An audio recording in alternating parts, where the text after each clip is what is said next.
So, good morning, everyone. So, let's start with the topic of today, integration of ICT in teaching, learning and assessment. तो as a teacher, क्योंकि teacher आपके clientele है ना यहाँ पे जिन्होंने join किया है meeting. Hello. Yes ma'am, lecturers हैं, डाइट लेक्चरर्स. अच्छा, डाइट के लेक्चरर्स हैं. अच्छा, ठीक है. तो एज अ टीचर, चाहे हम किसी भी लेवल पर पढ़ा रहे हो, तो हमें तीन चीजें तो करनी ही होती हैं.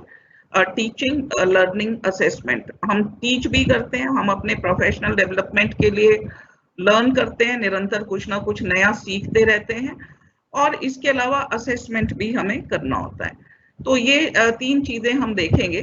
तो सबसे पहले हमें देखना है कि हमारे जो देश है उसका एजुकेशनल सिनेरियो क्या है. उसको ध्यान में रखते हुए हमें देखना है कि हम किस तरीके से हमारे काम को स्मूथली करने के लिए आईसीटी से मदद हो सकती है. तो अगर हम यहाँ देखें तो हमारे देश में करीब 15 लाख स्कूल हैं और 90 लाख के करीब टीचर्स हैं. अभी मेरे स्क्रीन पे 85 दिख रहा है, लेकिन रीसेंट डेटा है कि 85 लाख के करीब टीचर हैं और विद्यार्थियों की संख्या बहुत बड़ी है. 26 करोड़ विद्यार्थी हैं जिनके साथ हमें डील करना होता है. और क्वालिटी एजुकेशन इम्पार्ट करना एक हमारा महत्वपूर्ण कंसर्न है, और इम्प्रूवमेंट इन लर्निंग आउटकम्स ये एक बहुत बड़ा चैलेंज है, क्योंकि जितने भी लर्निंग आउटकम को असेसमेंट करने के लिए सर्वेज हो रहे हैं, खास करके एक इंटरनेशनल सर्वे पीसा के बारे में आपने सुना होगा, वो जब हुआ तो उसमें हमारे बच्चों की स्थिति बहुत पिछड़े हुए देश जो हैं उनसे भी बुरी स्थिति थी जब हम लर्निंग आउटकम्स के अचीवमेंट की बात करते हैं हमारे विद्यार्थियों में. तो ये एक बहुत बड़ा हमारे लिए चैलेंज है कि हमें लर्निंग आउटकम्स इम्प्रूव करना है. फिर है कि हर बच्चा अलग है और उसका सीखने का तरीका अलग अलग होता है. जब फाउंडेशन सब्जेक्ट्स में आपने पढ़ा होगा तो आपने साइकोलॉजिकल फाउंडेशंस ऑफ एजुकेशन में ये कॉन्सेप्ट पढ़ा होगा कि लर्निंग स्टाइल्स बच्चों के डिफरेंट होते हैं. हम सभी के डिफरेंट होते हैं. कोई विजुअल्स देख के ज्यादा अच्छा सीखते हैं, विजुअल लर्नर है, ऑडिटरी लर्नर्स हैं, काइनेस्थेटिक लर्नर हैं जो कोई भी चीज करके ज्यादा अच्छा सीखते हैं, या कुछ लर्नर ऐसे होते हैं जब उन्हें मल्टी सेंसरी हम स्टिमुलस देते हैं जिसमें उनके सारे सेंसेस इन्वॉल्व हों, तब वो ज्यादा अच्छा सीखते हैं. तो ये एक और चीज है जो हमें ध्यान में रखना चाहिए.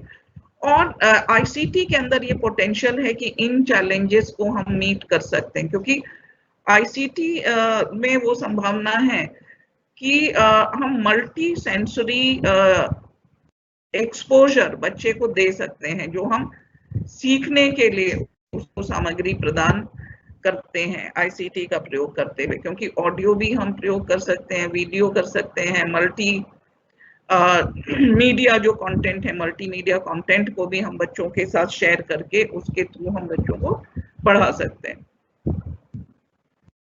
इसके बाद हमें ये समझना सबसे पहले जरूरी है कि आईसीटी है क्या, हम आईसीटी किसे कहते हैं. तो आईसीटी रेफर्स टू, जैसे कि आपको स्क्रीन पे दिख रहा होगा, जो पिंक बबल है उसमें आपको दिख रहा है क्रिएटिंग. आईसीटी का मतलब है कि हम क्रिएट करें, कोई भी चीज हम क्रिएट कर सकते हैं. आईसीटी का मतलब जैसे आपके पास अगर मोबाइल डिवाइस है तो ये आपकी एक आईसीटी डिवाइस है आपके पास. आप अगर एक फोटो भी क्लिक कर रहे हैं कहीं तो इसका मतलब आप क्रिएट कर रहे हैं कोई चीज, आपने एक फोटो क्रिएट किया. इसके अलावा अगर आप desktop, laptop as a device use कर रहे हैं, टैबलेट कर रहे हैं, या कुछ भी कर रहे हैं, आजकल सभी मोबाइल में सभी प्रकार की संभावनाएं हैं. अगर आप एक प्रेजेंटेशन भी बना रहे हैं तो वो भी क्रिएट करना है. आईसीटी से आपने क्रिएट किया, या आपने एक वर्ड डॉक्यूमेंट बनाया, आपने एक एक्सेल शीट बनाई, तो ये सारी चीजें आप पेपर पेन का इस्तेमाल नहीं कर रहे हैं, या किसी इंडिपेंडेंट कैमरा डिवाइस का प्रयोग नहीं कर रहे हैं, बल्कि मोबाइल से आपने जैसे फोटो क्लिक की, एक वर्ड डॉक्यूमेंट बनाया, एक्सेल शीट बनाई, प्रेजेंटेशन बनाया, ये सारे एग्जाम्पल हैं क्रिएट करने के. So you are creating digital information. जैसे कि आपके बॉक्स में के व्हाइट में बीच में जो लिखा हुआ है डिजिटल इंफॉर्मेशन, तो we have created a digital information.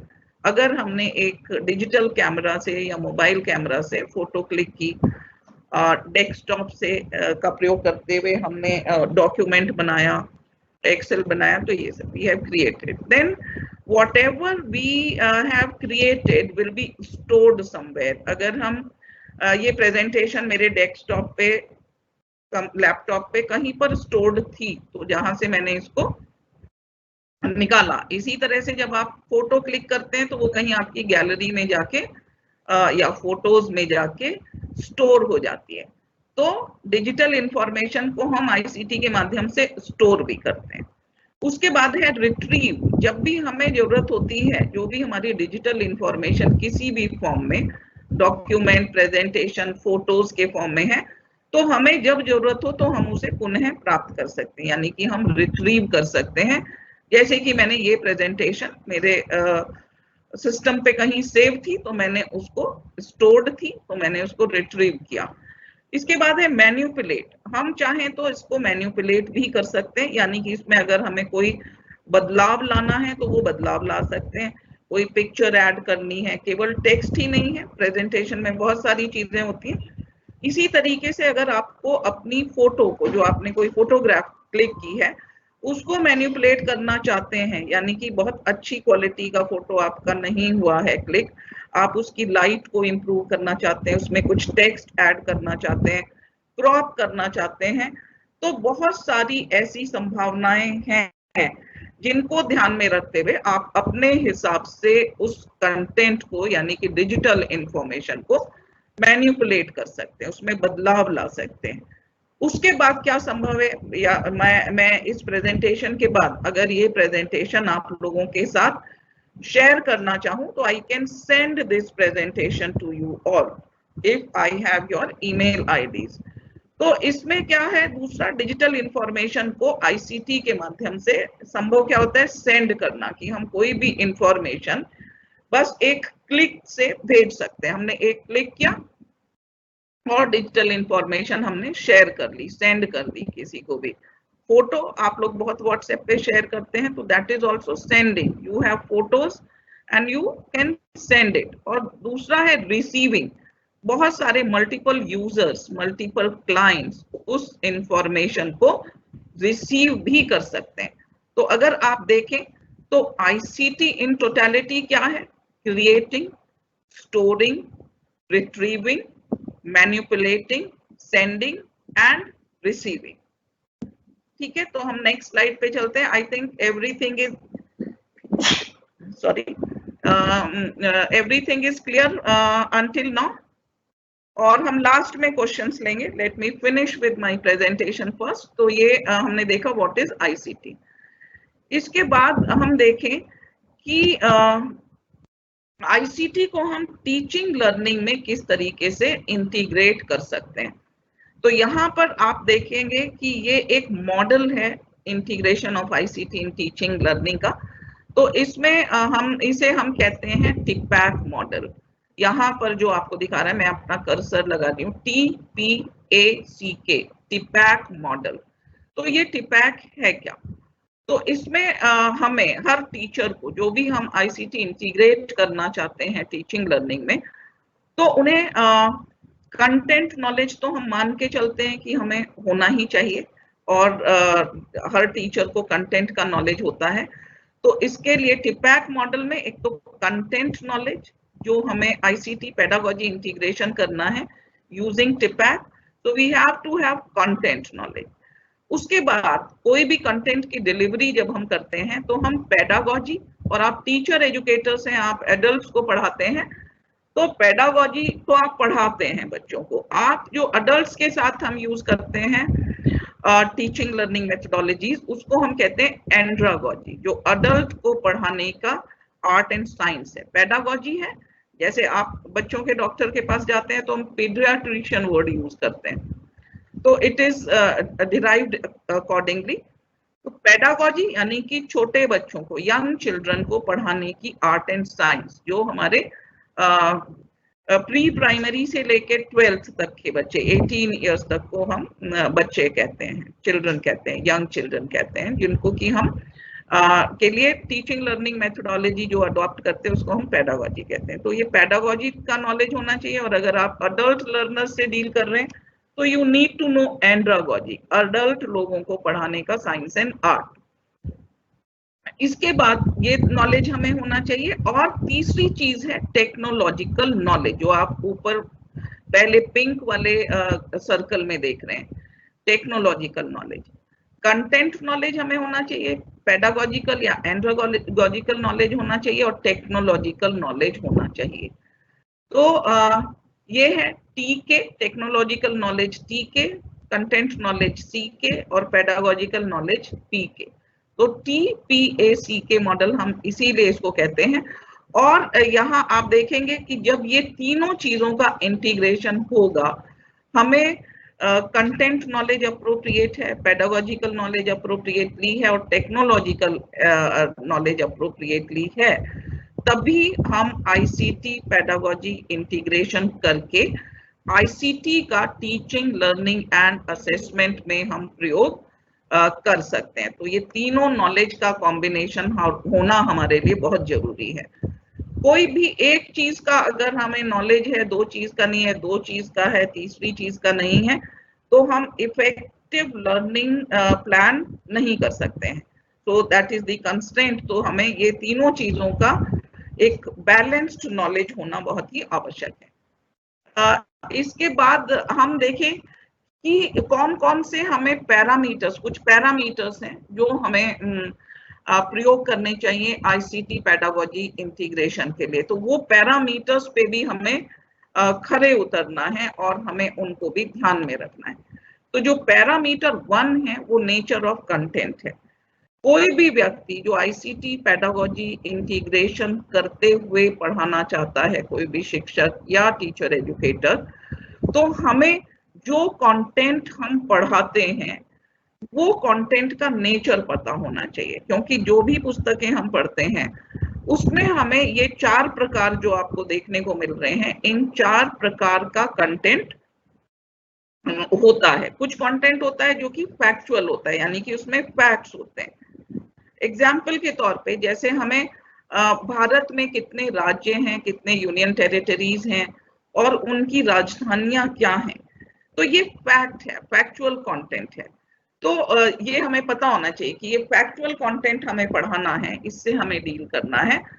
तो इसको पढ़ाने के लिए हमें क्या पेडागोजी अडॉप्ट करनी है और क्या हमें टेक्नोलॉजी अडॉप्ट करनी है, क्योंकि ये बस फैक्ट्स है, एक लिस्ट है राज्यों और यूनियन टेरिटरीज की, केंद्र शासित राज्यों की, और उनकी राजधानियां हैं।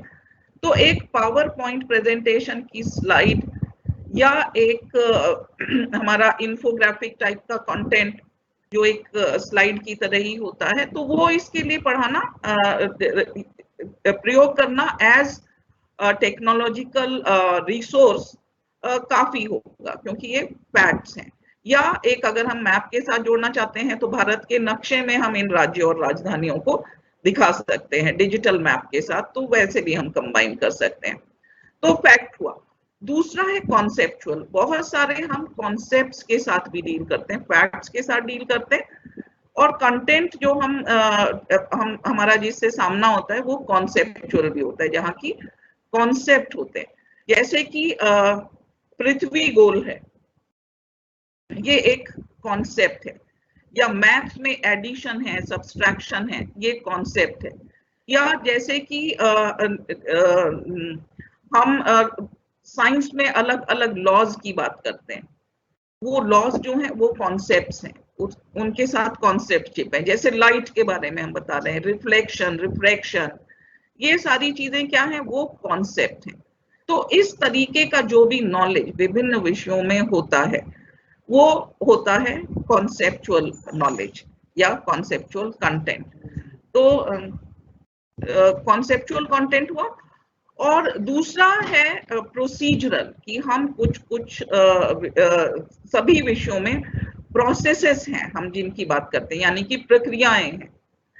तो वो प्रक्रियाएं हमें समझानी होती हैं। तो वो नेचर ऑफ कंटेंट जो होता है उसे हम प्रोसीजरल कहते हैं, यानी कि जिसमें कुछ प्रक्रियाओं के बारे में हमें बताना होता है, समझाना होता है, पढ़ाना होता है। जैसे कि हमारा श्वसन तंत्र है, अगर हम श्वसन तंत्र के बारे में पढ़ा रहे हैं, या हमारा पाचन तंत्र है, तो इन सब के पीछे कुछ प्रक्रियाएं हैं, एक पूरी प्रक्रिया है कि पहले हम एक फूड को स्वेलो च्यू करते हैं, चबाते हैं, उसके बाद हम उसे स्वेलो करते हैं, उसके बाद डाइजेस्टिव एंजाइम्स उसके साथ मिक्स होते हैं, छोटी आंत बड़ी आंत में जाता है। तो ये पूरी प्रक्रिया है और स्टेप बाय स्टेप प्रक्रिया है, इसमें कोई भी प्रक्रिया एक से पहले नहीं हो सकती। जैसे उदाहरण के तौर पर अगर हम होम साइंस की बात करें तो खाना बनाना ही है, कोई चीज हमें बनानी है तो वो भी एक प्रक्रिया है। तो पहले हम गैस जलाएंगे, उसके बाद हम कढ़ाई चढ़ाएंगे, उसके बाद हम उसमें तेल डालेंगे। ऐसा नहीं हो सकता, इसमें कोई भी जो प्रक्रिया का स्टेप है हम उसको पहले करके काम चला सकते हैं। तो ये प्रोसेस है।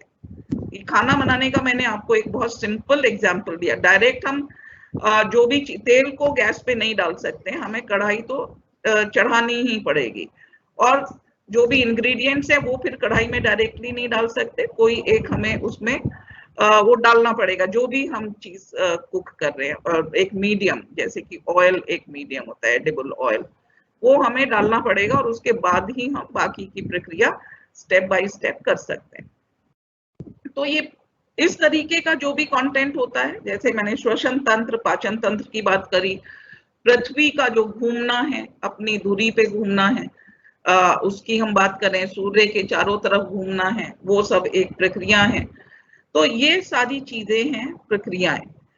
तो प्रोसीजरल नॉलेज भी हमें नेचर ऑफ कंटेंट भी होता है। और चौथा है मेटाकॉग्निटिव। मेटाकॉग्निटिव कंटेंट वो कंटेंट है जो हमें भावनात्मक स्तर पर समझना होता है। जैसे भाषा में बहुत सारे ऐसे एलिमेंट्स होते हैं जहां पर कि हम बहुत सारे उपमा, अलंकार या इस तरीके की चीजों का प्रयोग कर रहे हैं, तो वो रियल वर्ल्ड में देखें तो रियल नहीं होता है। जैसे हम चांद की तुलना किसी चीज से करें या एक नदी की तुलना किसी चीज से करें, तो उसके लिए हमें एक इमेजिनेटिव, इंट्यूटिव, इस तरीके की पावर होना हमारे अंदर जरूरी है। तो वो कंटेंट भी होता है। इसी तरह से जब हम वैल्यूज की बात करते हैं, तो जो वैल्यूज से रिलेटेड कंटेंट होता है वो भी मेटाकॉग्निटिव है। उसको हमें फैक्ट समझ के मेमोराइज नहीं करना चाहिए कि झूठ नहीं बोलना चाहिए, दूसरों की मदद करनी चाहिए। तो ये सब फैक्चुअल नहीं है कि ये हमें मेमोराइज करना है, इसको हमें अपने व्यक्तित्व का पार्ट बनाना है, इम्बाइब करना है, फील करना है। तो ये सारे तरीके के जो कंटेंट होते हैं मेटाकॉग्निटिव कंटेंट के अंतर्गत आते हैं। तो पहला पैरामीटर अभी हमने देखा कि nature of content, factual, conceptual, procedural and metacognitive. अब हम आते हैं दूसरे पैरामीटर पे, और ये देखते हुए ही, इनको ध्यान में रखते ही हमें सही टेक्नोलॉजी या सही प्रकार के रिसोर्स का प्रयोग करना है।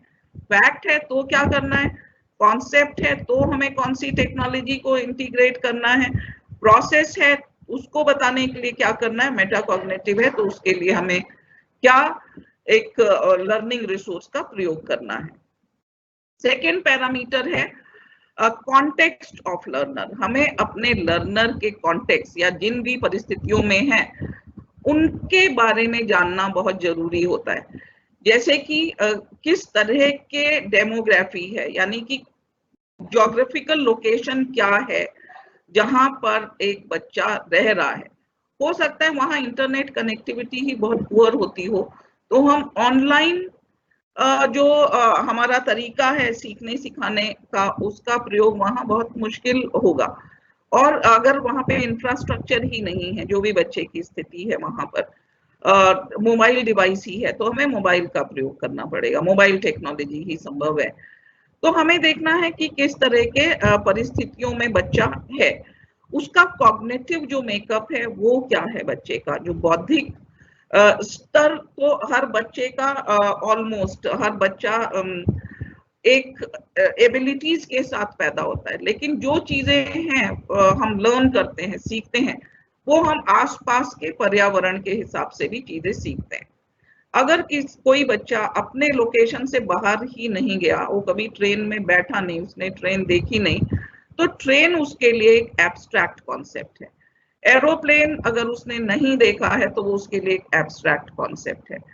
तो हमें देखना होगा कि उसके कॉग्निटिव स्ट्रक्चर में कौन कौन सी चीजें हैं और कौन सी चीजें हमें उसे स्टिमुलस के हिसाब से आईसीटी का प्रयोग करते हुए उसको उनसे ओरिएंट कराना है।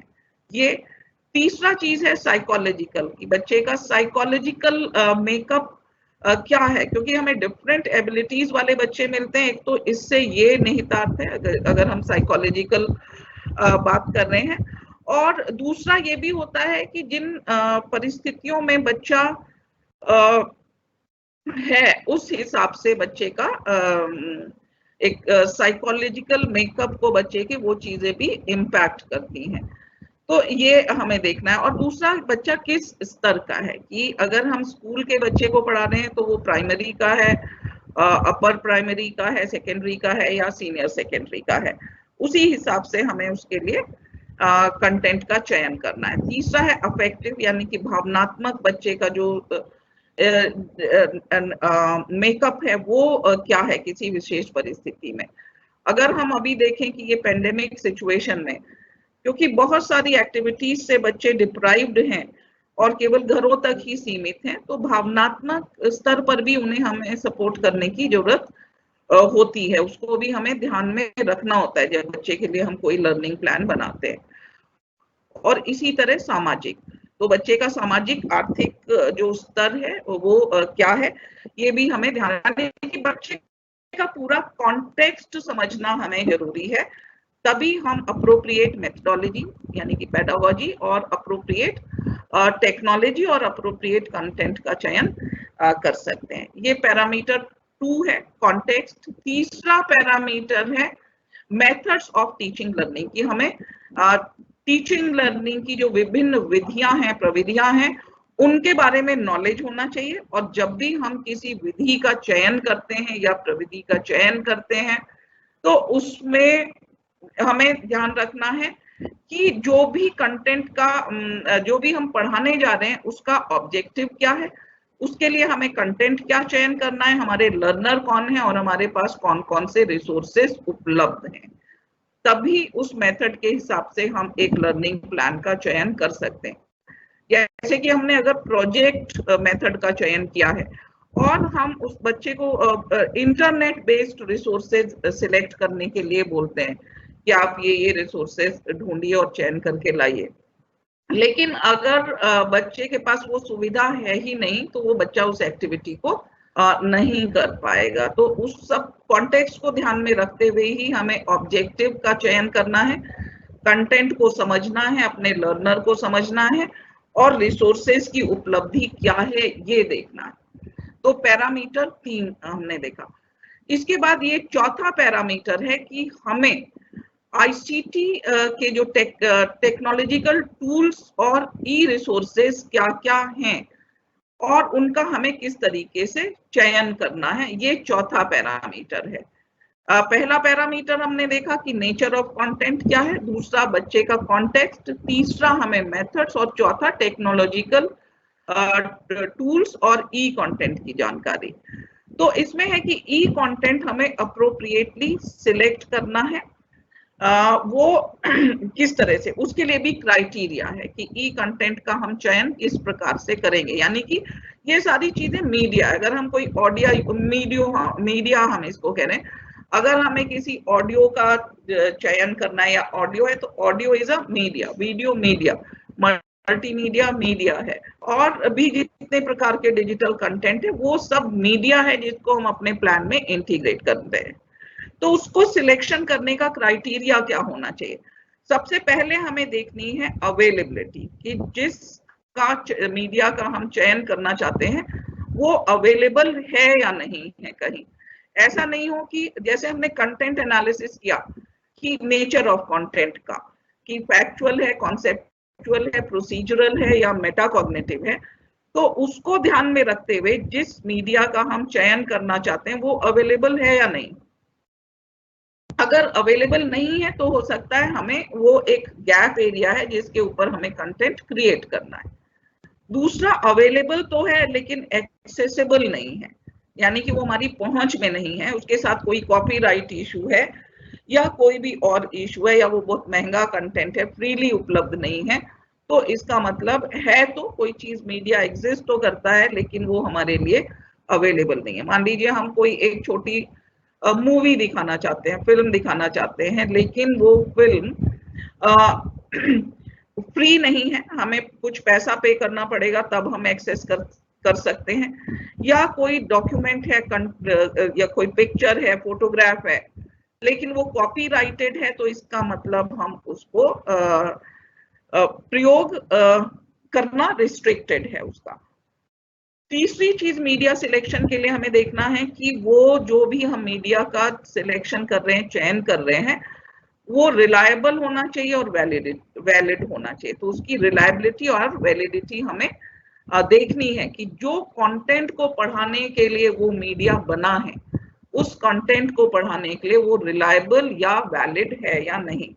इसके लिए मैं आपको एक एग्जांपल देना चाहती हूँ। जैसे बहुत सारी कंपनियां हैं, वो स्मार्ट बोर्ड बना रही है या टैबलेट्स बना रही हैं और वो कुछ कंटेंट के साथ हमें वो डिवाइसेस सेल करती हैं। तो उसमें जो कंटेंट पहले से ही उपलब्ध है, हमें नहीं पता कि उसमें टीचर एजुकेटर्स का या पेडागॉग्स का इन्वॉल्वमेंट है या नहीं है। तो हमें उसकी रिलायबिलिटी और वैलिडिटी देखना बहुत जरूरी है, बजाय इसके कि हमने ये डिवाइस का प्राइस पे करके कंटेंट के साथ इसको खरीदा है तो इसमें जो कंटेंट है वो सब सही होगा ही होगा। कुछ समय पहले मैंने एक स्मार्ट बोर्ड में कंटेंट देखा कि जो व्रत पढ़ाने के लिए, यानी कि सर्कल पढ़ाने के लिए एक कंटेंट था, उसमें टॉपिक था, टाइटल था सर्कल, लेकिन जो डिजिटल कंटेंट उसके अंदर उपलब्ध था वो देखने में तो बहुत फैंसी, खूबसूरत, अट्रैक्टिव था, बट वो सर्कल नहीं था, स्फीयर था, गोला था। तो व्रत और जो व्रत में और गोले में, स्फीयर को शायद हम गोला बोलते हैं हिंदी में, तो उसमें फर्क होता है। वो ठोस 3D होता है जो गोला है या स्फीयर है, और व्रत जो होता है वो लाइन से बना हुआ एक गोला होता है, सर्कल होता है। तो इस तरीके से हाँ, इससे है कि बच्चे के अंदर अगर हम गलत डिजिटल कंटेंट का प्रयोग करेंगे जो कि रिलायबल नहीं है, वैलिड नहीं है, तो उससे बच्चों के अंदर हम मिसकंसेप्शंस ज्यादा पैदा करेंगे, बजाय कि उसको टेक्नोलॉजी का हम सही प्रयोग कर रहे हैं। तो ये हमें ध्यान रखना जरूरी है चौथे पैरामीटर के हिसाब से कि हम किस टेक्नोलॉजी, किस टूल और किस डिजिटल कंटेंट का प्रयोग कर रहे हैं, वो रिलायबल और वैलिड है या नहीं है। इसके अलावा हमें इकोनॉमी और कॉस्टिंग का भी ध्यान रखना है कि जिस कंटेंट को चाहे तो हम क्रिएट करना चाह रहे हैं या हम प्रोक्योर करना चाह रहे हैं, तो जो उसका हमारे पेडागोजिकल प्लान में स्थान है उसके हिसाब से क्या वो बहुत महंगा कंटेंट तो नहीं है जिसको हम क्रिएशन के लिए रिकमेंड करने जा रहे हैं या जिसको हम प्रोक्योर करने जा रहे हैं। क्या उसकी जगह पे मान लीजिए हमने कोई एनिमेशन चयन किया, तो एनिमेशन हर जगह सूटेबल नहीं होता है। जहां एनिमेशन की आवश्यकता है वहीं पर हमें एनिमेशन का प्रयोग करना है, क्योंकि ये एक बहुत महंगा अफेयर है। अगर हम वर्चुअल रियलिटी और एग्यूमेंटेड रियलिटी वाले कंटेंट या एनिमेशंस का प्रयोग कर रहे हैं, उनको खरीद रहे हैं, उनका निर्माण कर रहे हैं, तो इट्स अ कॉस्टली अफेयर। अगर उसकी जगह पे कोई और कंटेंट से हम ज्यादा अच्छी तरह से किसी कंटेंट को कम्युनिकेट कर सकते हैं, जैसे फैक्चुअल कंटेंट है तो उसके लिए हमें कोई ऑग्यूमेंटेड रियलिटी की जरूरत नहीं है या हमें एनिमेशन की जरूरत नहीं है, तो इसलिए हमें कॉस्टिंग और इकोनॉमी का भी ध्यान रखना है। तो ये होता है हमारा चौथा पैरामीटर। और अब हम देखेंगे कि ई कंटेंट कितने प्रकार के हो सकते हैं, जिसको हमें अपने एक आईसीटी पेडागोजी इंटीग्रेटेड जो प्लान है उसके अंदर हम इंटीग्रेट इनको कर सकते हैं। तो कोई टेक्स्ट भी डिजिटल कंटेंट है, अगर वो डिजिटली उपलब्ध है, डॉक्यूमेंट है, पीडीएफ है, तो वो ई कंटेंट है। इसी तरह से वीडियो, ऑडियो, वॉइस नरेशन, एक म्यूजिक का piece, sound effect, images, graphics, ये सब हम अकेले में एक एक सिंगल एक कंपोनेंट की तरह या इन कॉम्बिनेशन जब हम इनका प्रयोग करते हैं टू क्रिएट अ फिक्शनल और non fictional media narration, multimedia narration, तो ये सब ई कंटेंट है। अभी हम एक टेबल में देखेंगे कि कितने प्रकार के हो सकते हैं, इससे ज्यादा भी हो सकते हैं। जैसे पहले आप फर्स्ट है mind maps. Mind map digital content है। Simulation, audio, video, advertisement, interactive media, infographic, photographs, animations, cartoons, comic strips, slide shows, diagrams, charts, graphs, flow diagrams, तो ये सभी डिजिटल कंटेंट के एग्जाम्पल हैं। इसके अलावा अभी ऑग्यूमेंटेड रियलिटी और वर्चुअल रियलिटी के कंटेंट भी होते हैं जो कि डिजिटल कंटेंट के अंतर्गत हम शामिल कर सकते हैं। यहाँ आप इस स्क्रीन पे जो देख रहे हैं ये एक माइंड मैप है, यानी कि ये अगर आप बीच वाला ओवल शेप देखें,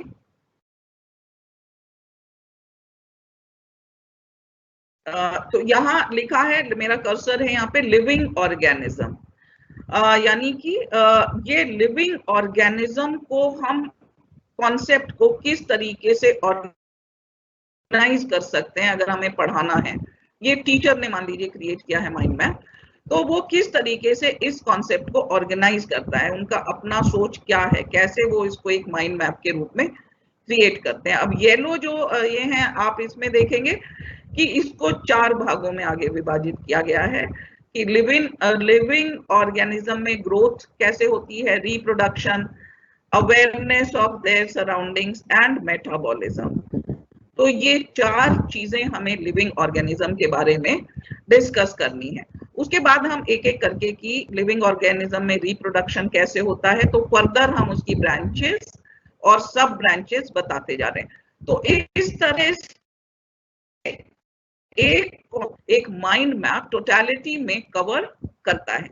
और ये माइंड मैप आप आसानी से बना सकते हैं। अगर आप वर्ड डॉक्यूमेंट बना सकते हैं तो आप माइंड मैप भी बना सकते हैं। इसके लिए 2 सॉफ्टवेयर हैं जिनका नाम मैं आपको बताना चाहूंगी, जो फ्री एंड ओपन सोर्स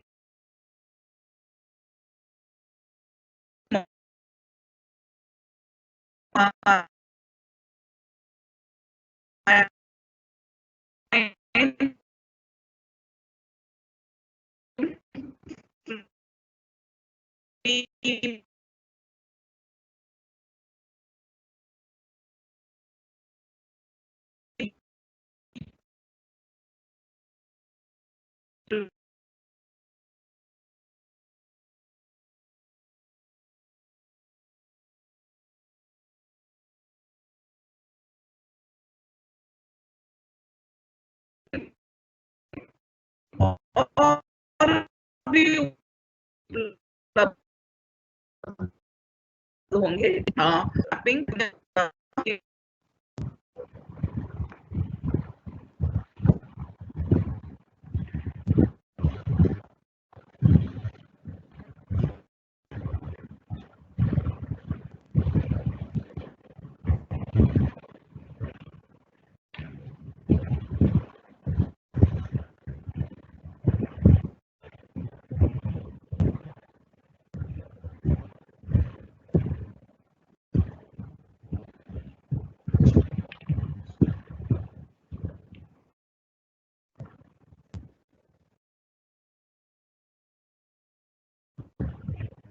मेरा स्क्रीन शेयर स्टॉप कर दिया गया है।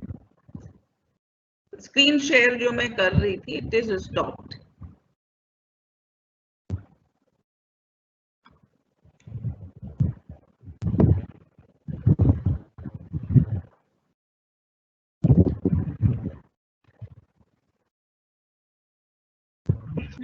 स्क्रीन शेयर स्टॉप है अभी। इसके ऊपर वो आपका SCRT का लोगो आ रहा है।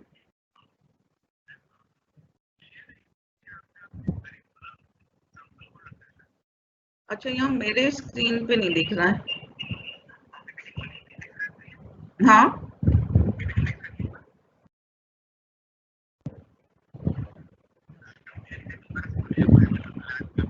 हाँ, मुझे ऐसा ही लग रहा है।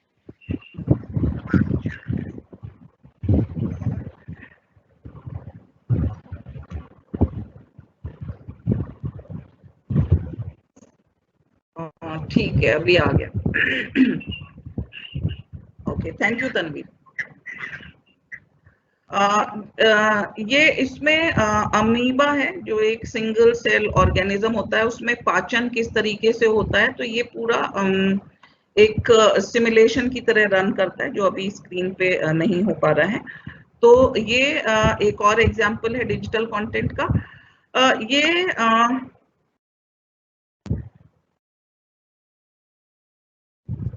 एक कॉमिक स्ट्रिप का एग्जांपल है। ये एसिडिटी के बारे में, हाउ टू किल एसिडिटी, और यहाँ हम देखेंगे कि ये कॉमिक स्ट्रिप है जिससे कि हम इस कि एसिडिटी होती क्यों है और किस तरीके से हम एसिडिटी को किल कर सकते हैं, कम्बैट कर सकते हैं।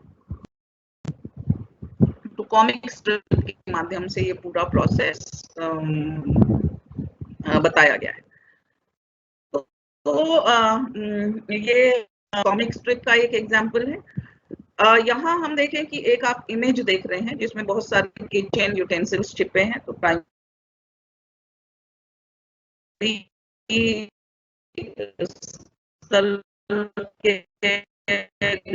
अगर हम लर्नर को पढ़ा इंटरेस्टिंग यूटेंसिल्स नाम के बारे में, यहाँ हम देखें तो बहुत सारे एंड गेम आर्टिकल्स छुपे हैं इस इमेज के अंदर।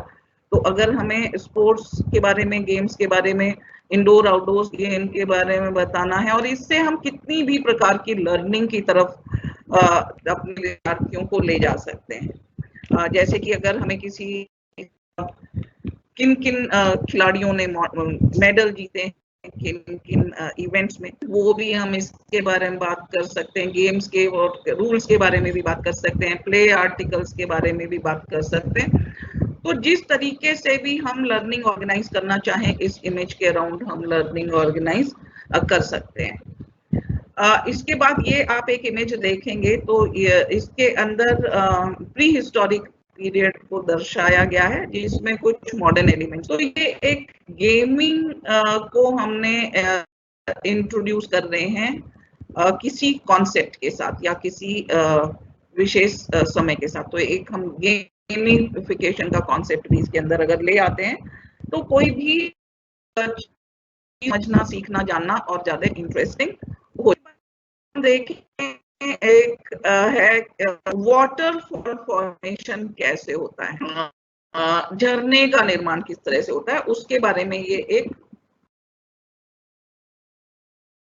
अगर झरने का निर्माण किस तरीके से होता है वर्बल एक्सप्लेन करेंगे, क्योंकि ये एक प्रोसीजरल कंटेंट है जिसमें एक प्रक्रिया है जो सदियों में घटित होती है और उसके तहत वाटरफॉल का निर्माण होता है। तो वर्बल ये बहुत एब्स्ट्रैक्ट टाइप का कॉन्सेप्ट है, लेकिन अगर ये हमारे सामने डायग्राम है तो इसमें हम एक्सप्लेन आसानी से कर सकते हैं कि ये हार्ड रॉक है और सॉफ्ट रॉक है। अगर हार्ड रॉक के ऊपर से पानी बह रहा है तो सॉफ्ट रॉक की अंडर कटिंग जो होती है वो फास्ट होती है और कुछ समय में हार्ड रॉक का एक छज्जा सा बन जाता है। और जब उसके ऊपर वाटर प्रेशर ज्यादा होता है तो वो छज्जा भी टूट के गिर जाता है। इसीलिए वाटरफॉल या झरनों के नीचे हमें बहुत सारे टूटे हुए पत्थर दिखाई देते हैं। तो ये शायद हमने कुछ सेकंड में ही एक कॉम्प्लेक्स फिनोमेना जो सदियों में घटित होता है, एक ऐसी प्रक्रिया, उसके बारे में इस डायग्राम की सहायता से बहुत थोड़ी देर में हम उसको एक्सप्लेन कर पाते हैं। तो ये डिजिटल मीडिया या आईसीटी का ही कमाल है कि हम ऐसा कर पाते हैं। इसके बाद इसमें कुछ और एनिमेशन है, ये लिंक है, मैं आपको प्रेजेंटेशन भेज दूंगी। अगर आप इन लिंक पे क्लिक करेंगे तो ये एनिमेशंस प्ले हो जाएंगे और मैं ट्राई करती हूँ, अगर कोई होता है तो यहाँ मैं आपको भेज दूंगी तो आप देख सकते हैं। तो ये हमारे एनसीईआरटी के यूट्यूब चैनल पर भी उपलब्ध है और national repository of open educational resources, उस पर भी 18,000 से ज्यादा डिजिटल कंटेंट उपलब्ध है। फिर यहाँ हम देखें कि कुछ सॉफ्टवेयर हैं जो हम प्रयोग कर सकते हैं अलग अलग विषयों के, विषय आधारित सॉफ्टवेयर हैं, जैसे कि ये जियोजेब्रा है जो मैथमेटिक्स या जो भी कंटेंट ऐसा है जिसमें कुछ स्टैटिस्टिक्स या गणित इन्वॉल्व है उसके लिए हम कर सकते हैं। ये के हंगम एक और सॉफ्टवेयर है जो इंग्लिश के लिए हम प्रयोग कर सकते हैं, ये सब्जेक्ट स्पेसिफिक सॉफ्टवेयर है। उसके बाद कैल्शियम है, ये केमिस्ट्री के लिए है। एवागार्डो एक और सॉफ्टवेयर है, आप इन सबको इंस्टॉल करके एक्सप्लोर कर सकते हैं, ये केमिस्ट्री के लिए है। मार्बल ज्योग्राफी के लिए है। फिर जी कंप्राइज है, ये प्राइमरी लेवल के सभी सब्जेक्ट के से रिलेटेड, इसमें एक एजुकेशनल गेम्स, जो गेमिफाइड कंटेंट हमें मिलेगा सभी विषयों पर आधारित। ऑडेसिटी एक ऑडियो क्रिएट करने का सॉफ्टवेयर है, अगर आप इसको इंस्टॉल कर लेंगे तो आप अपना किसी भी चीज के ऑडियो कंटेंट क्रिएट कर सकते हैं, या ऑडियो हम इसमें एडिट भी कर सकते हैं। तो ये जेनेरिक टूल है, किसी भी विषय के अगर हम ऑडियो बनाने हैं या कोई ऑडियो का पीस है हमें एडिट करना है तो हम ऑडेसिटी से एडिट कर सकते हैं। ये भी जेनरिक है। ओपन शॉट वीडियो एडिटर, इसमें हम वीडियो एडिटिंग कर सकते हैं इस सॉफ्टवेयर के माध्यम से, या हम वीडियो अगर हमारे पास फाइल है तो एक कॉन्सेप्चुअल वीडियो क्रिएट कर सकते हैं। फ्री प्लेन के बारे में मैंने आपको बताया ही था, जो माइंड मैप आपको दिखाया है। फ्री माइंड भी है एक और, जिससे कि हम किसी भी विषय के, ये जेनरिक है, किसी भी विषय के माइंड मैप्स क्रिएट कर सकते हैं। इसके अलावा एक और सॉफ्टवेयर है जिम्प, ये भी जेनरिक है, इसमें भी हम किसी भी विषय का कंटेंट क्रिएट कर सकते हैं। एक ये है टर्टल ब्लॉक, ये भी जेनरिक है, तो इससे हम ड्राइंग पेन क्रिएट कर सकते हैं। लॉजिकल रीजनिंग और इनिशियल नॉलेज ऑफ कोडिंग भी इससे बच्चों को मिलता है, इनिशियल एक्सपोजर ऑफ कोडिंग, वो भी हमें इससे टर्टल ब्लॉक से मिलता है। इसके बाद स्क्रैच एक और है, स्क्रैच से भी हम बहुत सारे तरीके का कंटेंट क्रिएट कर सकते हैं। तो ये कंटेंट क्रिएशन के लिए हमारे पास हमारे सॉफ्टवेयर हैं। और टक्स पेंट, इससे भी हम पेंट कर सकते हैं, ड्राइंग, पेंटिंग, इस तरह की चीजें कर सकते हैं टक्स पेंट से। तो ये कुछ सॉफ्टवेयर हैं जिनका एग्जाम्पल मैंने आपको दिया है, सब फ्री ओपन सोर्स है, लेकिन इसके अलावा और भी सॉफ्टवेयर हो सकते हैं। These are some example of software. इसके बाद मोबाइल टेक्नोलॉजी सॉल्यूशंस भी हैं, जिससे हम टेक्नोलॉजी इंटीग्रेट करके अपने लेसन प्लान कर सकते हैं। स्टॉप मोशन स्टूडियो एक सॉफ्टवेयर है, ऐप है, ये मोबाइल ऐप है, जिससे हम थोड़ा प्रैक्टिस करें तो छोटे छोटे एनिमेशंस भी बना सकते हैं, बजाय कि कहीं हम आउटसोर्स करके पैसा खर्च करके बनाएं। अगर छोटा कोई एनिमेशन बनाना है तो हम थोड़ी सी प्रैक्टिस से स्टॉप मोशन स्टूडियो ऐप को इंस्टॉल करके उससे बना सकते हैं। और हमारे 5 दिन के ट्रेनिंग प्रोग्राम में 1 दिन ही हम डिवोट करते थे कंटेंट क्रिएशन के लिए, 1 या 2 दिन, और उसी में टीचर्स बहुत अच्छा एनिमेशन बनाना प्रैक्टिस करके सीख जाते थे।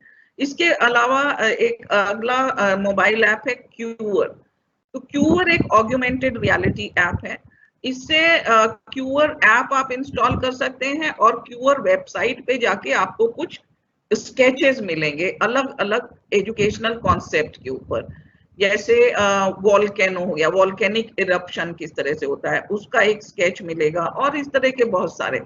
अगर ऐप से हम उस स्केच को स्कैन करेंगे तो वो 3D हो जाएगा, जो स्केच है वॉल्केनिक इरप्शन का, यानी कि वॉल्केनिक इरप्शन आपको दिखेगा, उसका प्रोसेस, उसकी प्रक्रिया दिखेगी। तो इसी तरह से सोलर वॉक है, जैसे कि ब्रह्मांड है या यूनिवर्स, ये एक कॉम्प्लेक्स फिनोमेना, एब्स्ट्रैक्ट कॉन्सेप्ट है, हम ब्रह्मांड को देख नहीं सकते हैं, लेकिन सोलर वॉक ऐप एक ऐसा ऐप है जिसमें हम उसको देख सकते हैं। अगर आप लोगों ने प्लैनेटोरियम देखा होगा तो प्लैनेटोरियम भी सिमुलेशन होता है ब्रह्मांड का। इसी तरह से ये सोलर वॉक ऐप में हम उन चीजों को, सोलर सिस्टम किस तरीके से प्लेस्ड है इस यूनिवर्स में, वो सारी चीजें। और अगर हमें हर ग्रह उपग्रह के बारे में भी बताना है या देखना है तो ये ऐप में हमें वो सब जानकारी मिलती है। इसके अलावा है बायो डिजिटल ह्यूमन, जैसे कि मैंने कुछ प्रक्रियाओं की बात की थी। डाइजेस्टिव सिस्टम है, हमारा स्केलेटन किस तरीके का है, या रिस्पिरेटरी सिस्टम क्या है, रिप्रोडक्टिव सिस्टम किस तरह से है। बायो डिजिटल ह्यूमन भी ऐप है जिसमें हमारे शरीर की आंतरिक जो संरचना है, तंत्र है, उनके बारे में एक 3D एलिमेंट के साथ हमें ये देखने को मिल सकता है। आप इनको इंस्टॉल कर सकते हैं फ्री प्ले स्टोर से। तो गूगल प्ले स्टोर से आप इन सभी ऐप्स को इस्तेमाल कर सकते हैं। स्ट्रीट व्यू एक अलग ऐप है जिसमें हम किसी भी जगह का 360 डिग्री एक वो क्रिएट कर सकते हैं, कंटेंट या इमेजरी क्रिएट कर सकते हैं। तो ये कुछ ऐप हैं। इसके अलावा और भी बहुत सारे आपको एजुकेशनल ऐप मिल सकते हैं जब आप प्ले स्टोर में सर्च करेंगे। तो ये कुछ एजुकेशनल ऐप है जो हमने प्रयोग किए हैं, जिनको मैं आपको यहाँ बताना चाह रही हूँ। इसके अलावा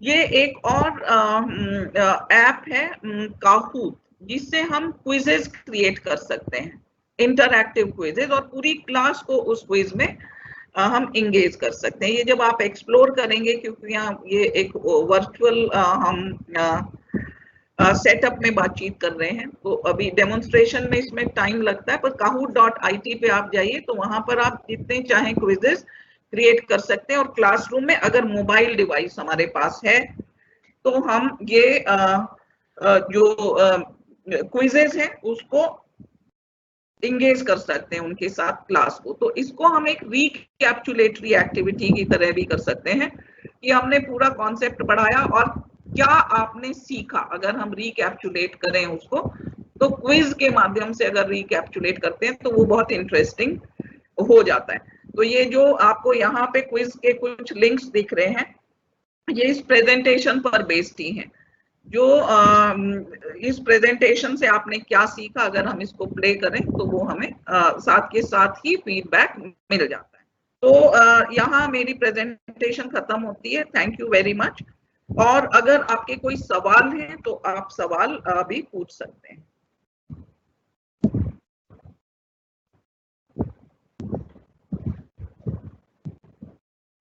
I have already done with my presentation. अगर किसी को कोई सवाल पूछना है तो you are welcome to ask any questions. Ma'am आपके सवाल Q&A का ऑप्शन आ रहा था, वहाँ पे सवाल लोगों के आ रहे हैं, आप देख सकते हैं। अच्छा, यहाँ पे जो आ रहा है, ओके। न्यू पे क्लिक करिएगा और उसको ड्रैग करिएगा ऊपर नीचे, दिखाई देंगे। आ रहे हैं जी।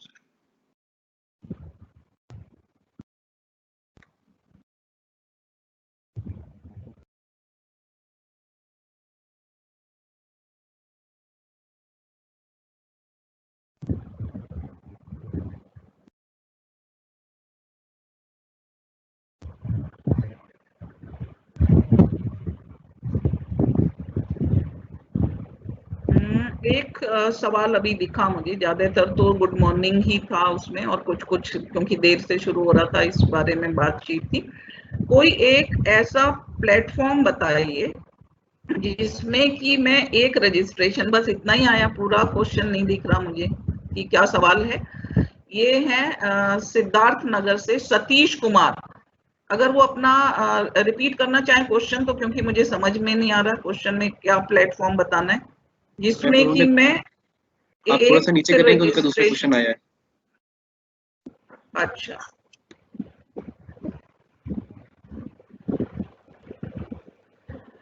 Is ICT helpful in basic education? वो कहीं किसी के लिए भी हेल्पफुल है। Is ICT helpful in basic education? तो ये बेसिक एजुकेशन से आपका यहाँ क्या मतलब है? तो जो मैंने बताया, ICT जो भी हमें लर्निंग प्लान अपना बनाना है तो उसके लिए हेल्पफुल है। फिर pre test, reading material, activities, assignment and evaluation, then certificate. इतने स्टेप को क्लब करके एक कोई लिंक तैयार करना है जिससे कि बच्चे ई लर्निंग प्लेटफॉर्म पर एक क्लिक से पूरी यूनिट की स्टडी कर सके।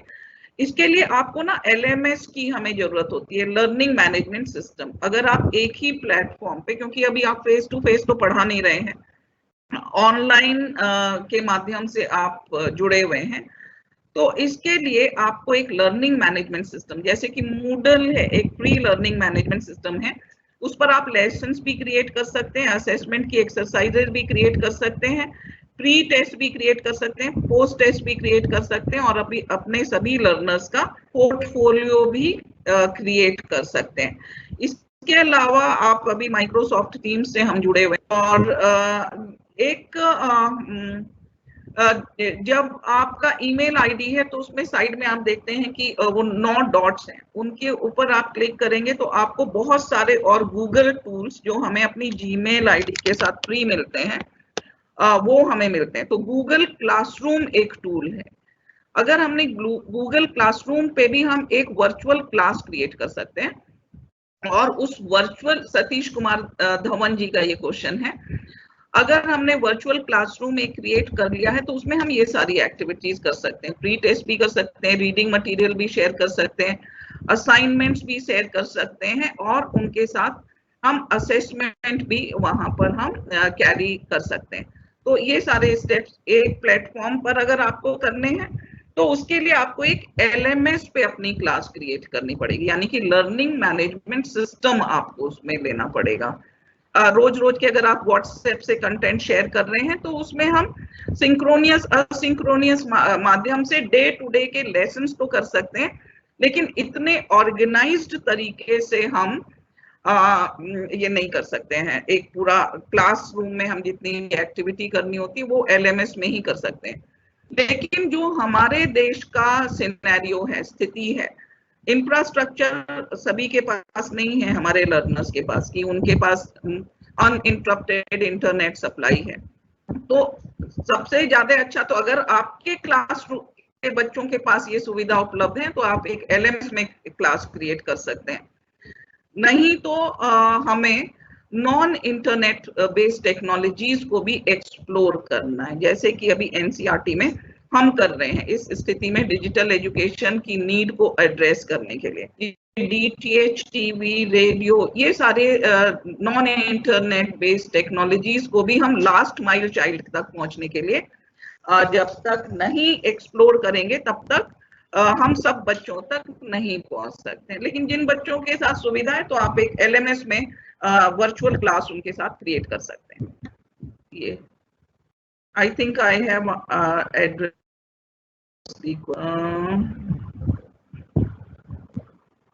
एक और क्वेश्चन है वीरभद्र जी का, इसमें वो पूछ रहे हैं how can use ICT easy way to effective teaching method, कि किस तरह से हम ICT का इफेक्टिव तरीके से इस्तेमाल कर सकते हैं। देखिए, सबसे पहले जो मैंने आपको पैरामीटर्स बताए थे, अगर आप उनका ध्यान रखेंगे तो बहुत आप इफेक्टिव लर्निंग प्लान क्रिएट कर सकते हैं। सबसे पहले तो आप कंटेंट एनालाइज करिए कि कौन सा कंटेंट हम पढ़ाने जा रहे हैं, और उसके बाद उसी हिसाब से मेथोडोलॉजी, ICT टूल्स और रिसोर्सेज का हम प्रयोग करके अगर लेसन की डिलीवरी करेंगे तो वो हमें इफेक्टिव ही होगी। जैसे कि मैंने टिपैक मॉडल भी आपको बताया कि अगर हमें कंटेंट का नॉलेज, मेथोडोलॉजी का नॉलेज और टेक्नोलॉजी का अप्रोप्रिएट नॉलेज है, और हम ये एनालाइज कर सकते हैं कि कहाँ हमें कौन सी टेक्नोलॉजी का प्रयोग करना है, तो वो बिल्कुल इफेक्टिव प्लान होगा। अगर एब्स्ट्रैक्ट कॉन्सेप्ट है कोई, जहां 3D विजुअलाइजेशन की जरूरत है, तभी हम सिमुलेशन जैसे कंटेंट का इस्तेमाल करें। यानी कि पृथ्वी गोल है अगर हमें बताना है तो वहां सिमुलेशन की जरूरत है, सोलर सिस्टम को बताना है तो सिमुलेशन की जरूरत है। तो ये हमारे अपने इंटेलेक्ट के ऊपर डिपेंड करता है। ICT में अथाह संभावनाएं हैं, तो अगर हमें ये सारी चीजें पता हैं, कंटेंट, टेक्नोलॉजी, पेडागोजी का नॉलेज है, इसके अलावा हमने सही तरीके से अपने कंटेंट को एनालाइज करके ये आइडेंटिफाई किया है कि कंटेंट फैक्चुअल है, कॉन्सेप्चुअल है, प्रोसीजरल है या मेटाकॉग्निटिव, और उसके हिसाब से रिसोर्स का चयन किया है, तो आपका लेसन आवश्यक रूप से इफेक्टिव ही बनेगा। तो लर्निंग ऐप शेयर करने की बात किसी ने की है, मैंने ऑलरेडी शेयर करे हैं जो लर्निंग ऐप्स हैं, मोबाइल ऐप्स जिसमें क्यूअर के बारे में, स्टॉप मोशन स्टूडियो, तो वो सब आप प्रेजेंटेशन से ले सकते हैं। आई will share my presentation with HCRT so that it can be shared with you further.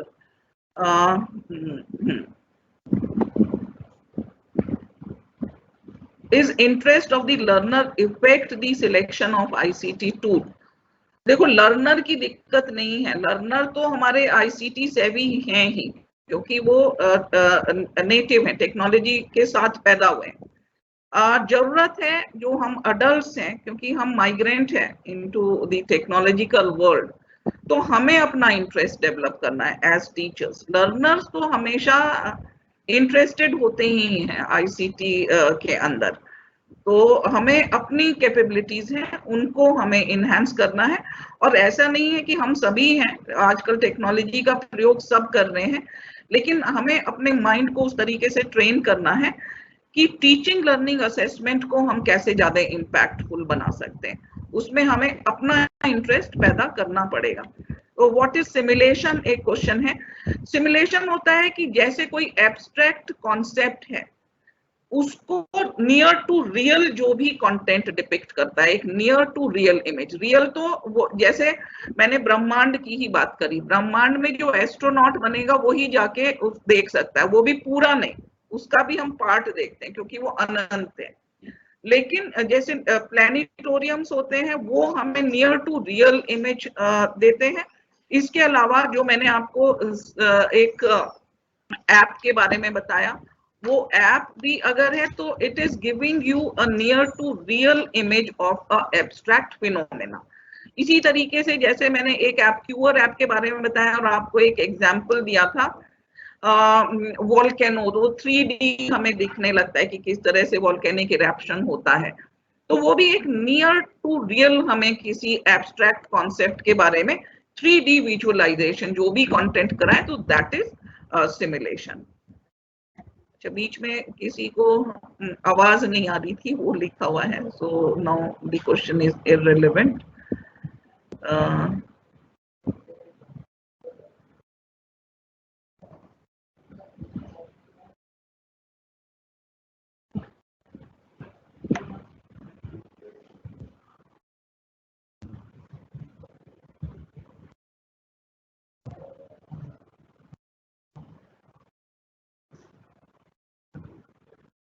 Free and easy app for animation पूछा है पूजा ने, तो वो मैंने अपनी प्रेजेंटेशन में बताई दी है। जो भी फ्री, ये सारे ही इजी हैं, कोई भी कर सकता है। एनिमेशन के लिए स्टॉप मोशन स्टूडियो मैंने एक ऐप के बारे में बताया था, तो वो ऐप को आप इंस्टॉल कर लें पूजा, और उसका प्रयोग करेंगे तो आप छोटे छोटे एनिमेशंस बना सकते हैं। नहीं तो ये एक एक्सपर्ट कला है, इसके लिए एनिमेशन का कोर्स करना पड़ता है, लेकिन ये मैंने खुद भी ट्राई किया है, ऐसा कुछ आपको नहीं बताया जो मैंने खुद ट्राई नहीं किया। तो इससे बहुत फाइन क्वालिटी के तो नहीं, जिस तरह से कि एक एक्सपर्ट एनिमेटर बनाता है, लेकिन आप रीजनेबली गुड एनिमेशंस बना सकते हैं स्टॉप मोशन स्टूडियो से।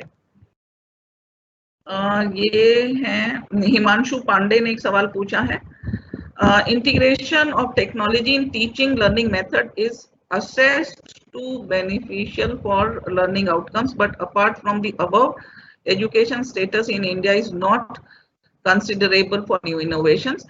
ये आप सही कह रहे हैं। जब इस पेंडेमिक के दौरान जब पूरा जो हमारा स्कूल सिस्टम है वो एक हॉल्ट पे आ गया, तो देखा कि किस तरीके से डिजिटल एजुकेशन को हम आगे बढ़ा सकते हैं। और ये है, हमारे देश में डिजिटल डिवाइड है, हर बच्चे को एक समान इंफ्रास्ट्रक्चर उपलब्ध नहीं है। और गाइडलाइंस बनाते समय हमने ये असेसमेंट भी किया, एनसीईआरटी ने डिजिटल एजुकेशन गाइडलाइंस बनाई है जो आप हमारी वेबसाइट से एक्सेस कर सकते हैं। तो नॉन इंटरनेट बेस्ड टेक्नोलॉजी को किस तरीके से हम एक्सप्लोर करें, उसमें उनका भी जिक्र है कि अगर बच्चे के पास अगर DTH टीवी है या मोबाइल डिवाइस है या रेडियो है, तो किस तरीके से इन टेक्नोलॉजीज का प्रयोग हम बच्चों तक पहुंचने के लिए कर सकते हैं। किसी ने शिक्षण अधिगम प्रक्रिया में सतत एवं व्यापक मूल्यांकन कैसे करें, तो ये कंटिन्यूअस एंड कॉम्प्रिहेंसिव इवैल्यूएशन की बात कर रहे हैं। अगर आपका सवाल में ये नहीं है कि आईसीटी को किस तरह से करें, तो आईसीटी से भी हम सतत व्यापक मूल्यांकन कर सकते हैं। जैसे रोज के रोज मैंने आपको एक काहूत ऐप के बारे में बताया, हर लेसन के बाद अगर आप बच्चों का असेसमेंट कर रहे हैं, उसके रिकॉर्ड भी हमें वहीं पे जो सॉफ्टवेयर है वहां पर मिल जाता है, डे टू डे के जो आप असेसमेंट कर रहे हैं। तो ये एक सतत है, आप निरंतर कर रहे हैं। और आपने जितनी बार इससे किया, कोई भी क्विज लिया और उसका डेटाबेस आपके पास है, तो आप एक बच्चे ने कैसे प्रोग्रेस किया डे टू डे लर्निंग में, पूरे साल भर या 3 महीने, एक क्वार्टर में या 6 महीने में, तो वो आप देख सकते हैं। तो ये सतत का ही कल्मिनेशन जो होता है वो फिर एक इसके रूप में होता है कि हम एंड टर्म जो इवैल्यूएशन कर रहे हैं। और व्यापक से मतलब है कि सारे डोमेन्स का, हम बच्चे के कॉग्निटिव का भी करें, अफेक्टिव और साइकोमोटर, हर एरिया में बच्चे का अगर हम मूल्यांकन कर रहे हैं, तो उसके लिए हमें वैसी एक्टिविटीज बनानी पड़ेंगी जो बच्चे की पर्सनालिटी के हर एस्पेक्ट को, हर डायमेंशन को इवैल्यूएट करें। तो वो बनाएंगे तो हम व्यापक मूल्यांकन कर पाएंगे। और सतत, निरंतर, सतत में ही व्यापक के एलिमेंट्स होने चाहिए।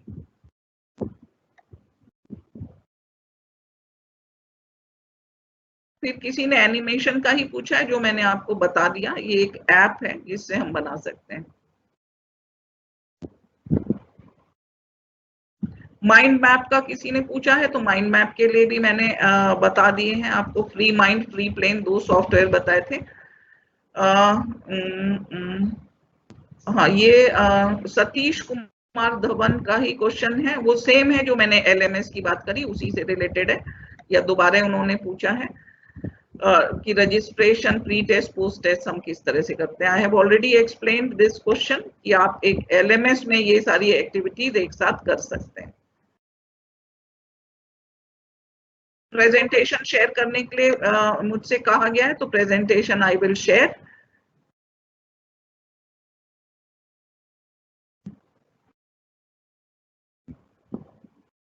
How to take live class by sharing content, ये लाइव क्लास ही हो रही है जो हम गूगल इससे कर रहे हैं, टीम से कर रहे हैं। इसी तरह से गूगल मीट्स भी है, एक बिग ब्लू बटन है जो फ्री सॉफ्टवेयर है, उससे कर सकते हैं। तो ये बहुत सारे इस तरीके के ये एप्लीकेशंस हैं जिससे कि हम एक लाइव क्लास कर सकते हैं। और कंटेंट जैसे मैं यहाँ पे आपको शेयर कर रही हूँ, तो I am sharing my presentation. इसके अलावा इसमें आप वीडियो भी प्ले कर सकते हैं और भी कंटेंट शेयर कर सकते हैं। तो अगर आप लाइव क्लास ले रहे हैं तो यू कैन शेयर कंटेंट, ये जिस पे आप कर रहे हैं इसको भी आप प्रयोग कर सकते हैं। ये दीक्षा का सवाल था, ये लाइव क्लासेस वाला। How we use ICT in daily life, ये तो एक बहुत ही ब्रॉड क्वेश्चन है। सुनील कुमार ने पूछा है, आप अगर व्हाट्सएप से आप फोटो क्लिक कर रहे हैं, व्हाट्सएप से क्लिक कर रहे हैं, फेसबुक का प्रयोग कर रहे हैं, तो ये आप अपने डेली लाइफ में ही टेक्नोलॉजी का या आईसीटी का प्रयोग कर रहे हैं। इसी को हमें ध्यान में रखना है कि हमें एजुकेशनल यूज किस तरीके से करना है। व्हाट्सएप को ही अगर आप प्रयोग कर रहे हैं या किसी भी ऐसा मैसेजिंग सॉफ्टवेयर को, उससे आप एक टीचर्स की कम्युनिटी क्रिएट कर सकते हैं। अगर आप जिस विषय के टीचर हैं उनका एक ग्रुप फॉर्म कर सकते हैं। फेसबुक पे भी आप अपने पेज बना सकते हैं जो स्पेशल आपका एक एरिया है उससे रिलेटेड, और कंटेंट शेयर कर सकते हैं। तो इस तरह से एज अ टीचर आप अपने डे टू डे लाइफ में, डेली लाइफ में आईसीटी का प्रयोग कर सकते हैं for educational purpose.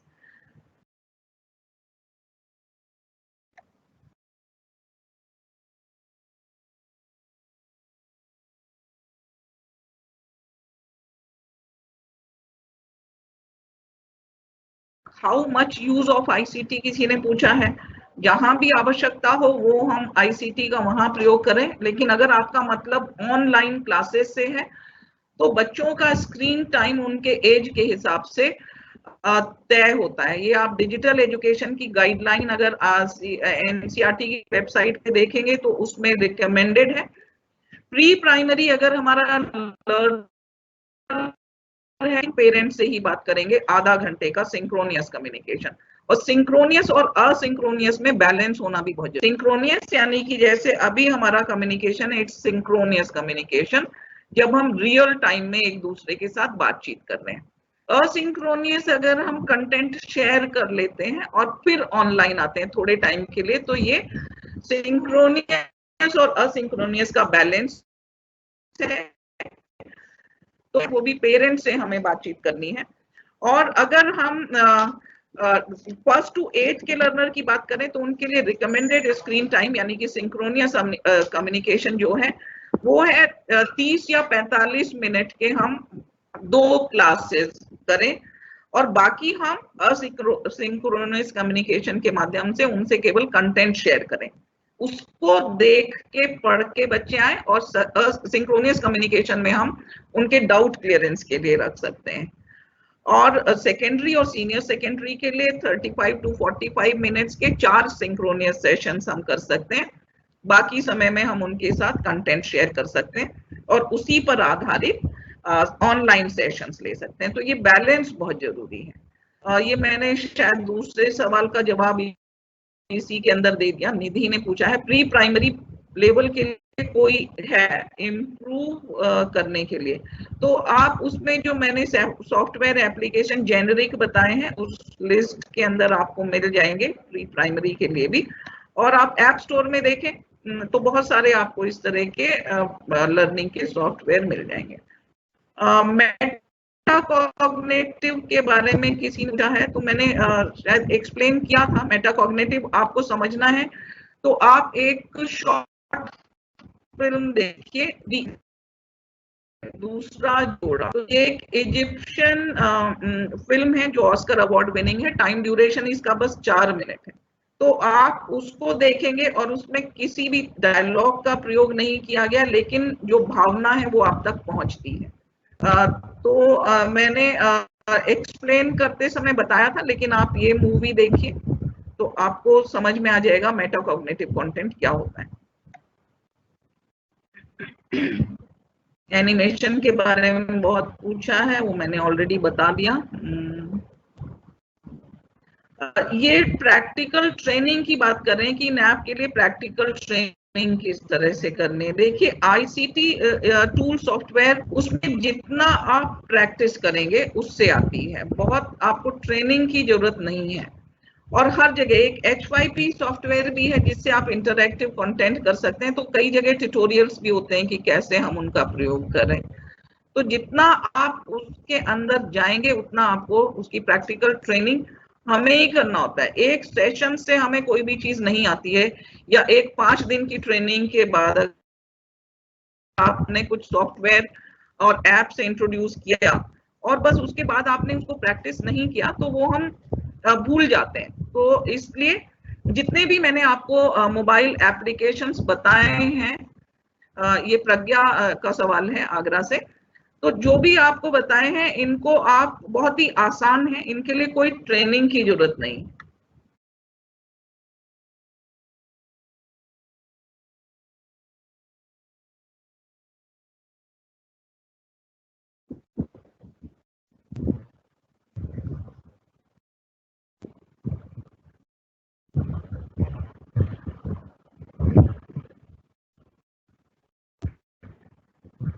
How to ensure legitimate attendance in a virtual classroom.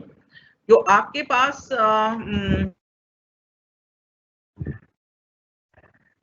Attend कर रहे हैं उनका नंबर और उनकी लिस्ट आ जाती है, तो आप उसको देखते रहें तो आपको पता चल जाएगा कि कितने लोग अटेंड कर रहे हैं और उनके सबके आइडेंटिटीज भी उसमें आ जाती हैं।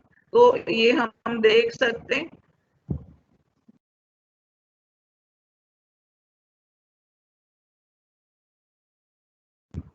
फिजिक्स के एनिमेशन के लिए कोई टूल बताएं, तो ऐसा कोई स्पेसिफिक टूल तो फिजिक्स के पर्टिकुलर एनिमेशन के लिए नहीं है। फिजिक्स के कॉन्सेप्ट पे आप स्टॉप मोशन से भी एनिमेशन बना सकते हैं। इसके अलावा फेट सिमुलेशन एक साइट है, उस पर आप जाएंगे तो साइंस के सभी विषयों के, फिजिक्स, केमिस्ट्री, बायो, उसके आपको सिमुलेशंस एनिमेटेड ही हैं। जैसे अगर आप कोई एक्सपेरिमेंट आपने सेटअप किया है और उससे कोई चीज बताना चाहते हैं तो वो सिमुलेटेड एनिमेशंस ही हैं, फेट सिमुलेशंस हैं। तो जिनसे आप ये सारे विषयों के सिमुलेशंस देख सकते हैं साइट पे, और उनका आप शेयर भी कर सकते हैं बच्चों से अभी इस सिचुएशन में भी, और अदरवाइज क्लास में भी डेमोन्स्ट्रेट कर सकते हैं। मिस यूज ऑफ आईसीटी पे पूछा है वंदना ने एक सवाल। इसके लिए हमें जो डूज एंड डोंट्स हैं इन से हमें अवगत होना पड़ेगा, और साथ साथ सेफ्टी एंड सिक्योरिटी जो कंसर्न है उनसे भी हमें ओरिएंट खुद भी होना पड़ेगा, बच्चों को भी कराना पड़ेगा। इससे रिलेटेड कंटेंट एनसीईआरटी की वेबसाइट पे आपको मिल जाएगा। साइबर सेफ्टी एंड सिक्योरिटी की गाइडलाइंस हैं, 3 बुकलेट्स हैं, तो स्कूल्स के लिए हैं, स्टूडेंट्स के लिए हैं और टीचर्स के लिए हैं। तो इनमें देखेंगे तो do's and don'ts of ICT आपको मिल जाएगा। इसके अलावा जैसे हम आजकल शिष्टाचार यानी कि एटिकेट्स की बात करते हैं, तो जब हम साइबर वर्ल्ड में हैं तो हमें नेटिकेट्स का भी पता होना चाहिए कि हमें कैसे बिहेव करना है एक साइबर स्पेस में। तो ये सारी चीजें हमें सीखनी है, समझनी है, और अपने बच्चों को भी उनसे ओरिएंट कराना है ताकि वो मिस यूज ना करें आईसीटी का। ये भी मैंने बता दिया। सुनील कुमार जी का एक सवाल है, और रजवंत सिंह का भी कि लिमिटेशन क्या है, वो मैंने बताई दी है कि किस तरह से हम बैलेंस कर सकते हैं। दूसरा, जहां पर इंटरनेट उपलब्ध नहीं है तो ये सवाल का जवाब भी मैं दे चुकी हूँ कि हमें नॉन इंटरनेट बेस्ड टेक्नोलॉजीज को किस तरह से एक्सप्लोर करना है और किया जा रहा है।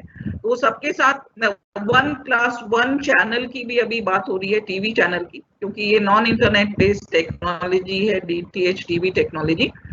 तो जहां जहां भी अगर आपके स्टेट के पास भी एक चैनल है तो आप उसका प्रयोग करें। और एनसीईआरटी का एक चैनल है किशोर मंच, उस पर एजुकेशनल कंटेंट 24/7 उपलब्ध होता है। और अब 12 चैनल, 1+1 चैनल की बात हो रही है तो उसका शेड्यूल सब हम बच्चों के साथ शेयर कर सकते हैं ताकि वो अपनी शिक्षा को जारी रख सकें।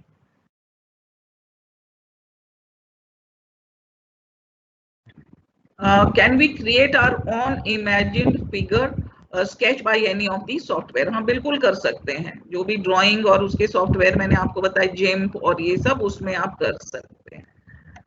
गूगल क्लासरूम को यूज कर रहे हैं डाइट में वर्चुअल क्लासेस के लिए। पेड वर्जन के बारे में मुझे पता नहीं है, ये आप इनके गूगल टीम के साथ ही बात करके पता कर सकते हैं कोई अपग्रेडेड वर्जन है या नहीं। लेकिन जो भी उपलब्ध होता है आपको वो लेटेस्ट वर्जन ही होता है, अपग्रेडेड वर्जन ही है, और समय समय पर जो लेटेस्ट वर्जन है वही हमें उपलब्ध होता है। तो पेड वर्जन के बारे में मुझे जानकारी नहीं है, ये आप पता लगा सकते हैं।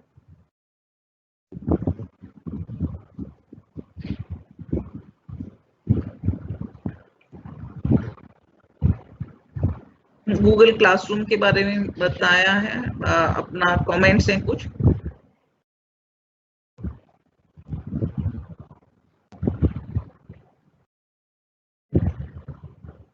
किसी ने पूछा है, आशुतोष तिवारी जी ने, how we use these technologies in rural villages without resources. आप डिजिटल एजुकेशन गाइडलाइन पढ़ें, क्योंकि ये भी सवाल का मैं बीच बीच में पार्शियली आंसर कर चुकी हूँ कि नॉन इंटरनेट बेस्ड टेक्नोलॉजी के ऊपर हमें करना पड़ेगा। और डिजिटल एजुकेशन गाइडलाइन में हमने ये भी शेयर किया, अगर टीवी और रेडियो भी नहीं है तो वहां की जो लोकल एडमिनिस्ट्रेशन है वो क्या करें कि एक पंचायत घर में भी अगर टीवी या रेडियो इंस्टॉल है या कम्युनिटी रेडियो की सुविधा हम वहां कर सकते हैं, और बच्चों को तक सीखने सिखाने का जो प्रक्रिया है, रिसोर्सेज हैं, वो पहुंचा सकते हैं। तो ये सब डिजिटल एजुकेशन गाइडलाइन आप लोग जरूर देखें, उसमें आपको बहुत सारे चीजों के, क्योंकि वो देश भर से हमने सजेशंस लेके और बहुत सारी चीजों पर विचार विमर्श करके ही ये गाइडलाइंस तैयार की गई हैं।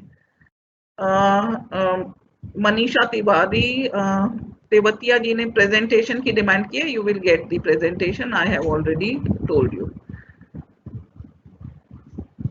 पीपीटी तो बहुत सिंपल है। अगर आपके पास कोई भी मनीषा तेवतिया का ही सवाल है, any application for preparing PPT for explaining psychological concept.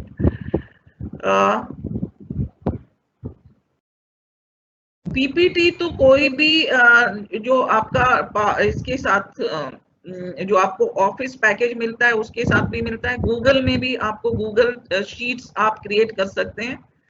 और साइकोलॉजिकल कॉन्सेप्ट तो आप अगर इस विषय से संबंध ये आपका विषय है तो आप बेहतर जानते हैं कि किस तरीके से आप साइकोलॉजी के कॉन्सेप्ट को एक्सप्लेन करेंगे पीपीटी से।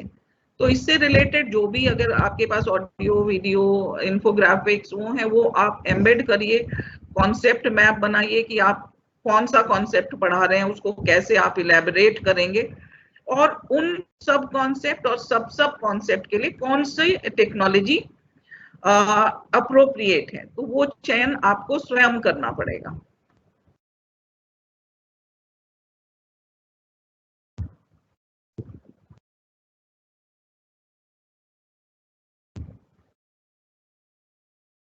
मुझे लगता है मैंने ज्यादातर सवाल के जवाब दे ही दिए हैं क्योंकि बहुत सारी चीजें रिपीटेटिव ही हैं।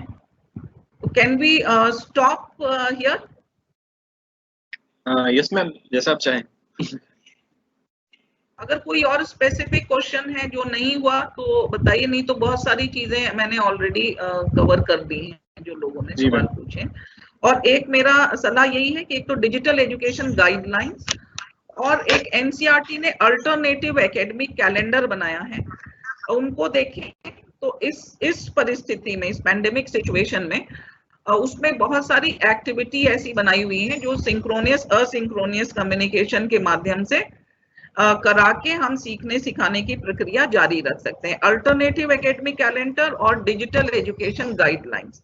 और अब नई एजुकेशन पॉलिसी भी आ गई है, उसमें भी आईसीटी जो कंपोनेंट है, ये सारी चीजें आप पढ़िए। बल्कि पॉलिसी तो आप पूरा पढ़िए, वो हमें पूरा जो सिनेरियो है वो समझने के लिए बहुत जरूरी है। तो बहुत सारे डाउट इन्हीं से आपके क्लियर हो जाएंगे।